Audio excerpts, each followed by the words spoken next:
વર્ષો સુધી આપણને અંગ્રેજોએ ગુલામ રાખ્યા અને વર્ષો સુધી આપણા દેશમાં તેમણે શાસન કર્યું।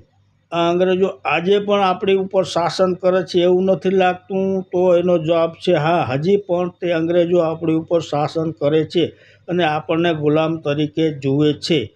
કેમ કે અમેરિકા આપણા માથે 50% ટેરિફ નાખ્યો તો આપણે સ્વીકારી લીધું। જે અમેરિકા તેના નાટો દેશો સાથે આ માત્ર 1% ટેરિફ લે છે અને હમણાં નાટો ઉપર 10% ટેરિફ નાખ્યો તો નાટોએ સ્વીકાર્યું નહીં અને પાછો 1% આવી ગયા। તો આપણે શા માટે આ 50% ટેક્સ સ્વીકારીએ છીએ અને હજી તો અમેરિકા આપણી ઉપર 500%નો ટેરિફ નાખવા માગે છે?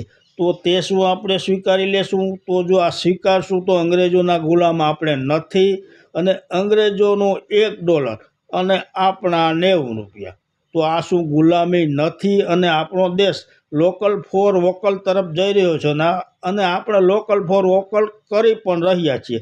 તો શા માટે આ અમેરિકા સાથે સંબંધ રાખવો જોઈએ?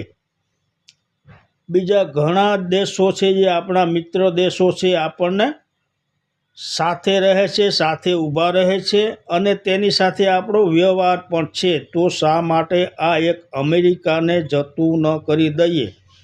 અને વર્ષો પહેલાં અમેરિકા સાથે આપણે કોઈ સંબંધ નહોતા, પરંતુ હમણાં આ સંબંધ બધા બંધાણા છે અને આ ડોનાલ્ડ ટ્રમ્પ આપણા મિત્ર તરીકે ઓળખાય છે, પણ ના, તે મિત્ર નથી, તે આપણો દુશ્મન જ છે। કેમ કે આપણી ઉપર તે જુલમ જ ગુજારે છે। તેના કહેવાથી આપણે યુદ્ધ પણ બંધ કરી દેવું પડે છે। કેટલી ગુલામી! તો શું આજે પણ આપણે અંગ્રેજોની ગુલામીમાંથી બહાર નીકળ્યા છીએ? તો ના, હજી પણ આપણે અંગ્રેજોના ગુલામ જ છીએ। ક્યાં સુધી રહીશું? જય માતાજી।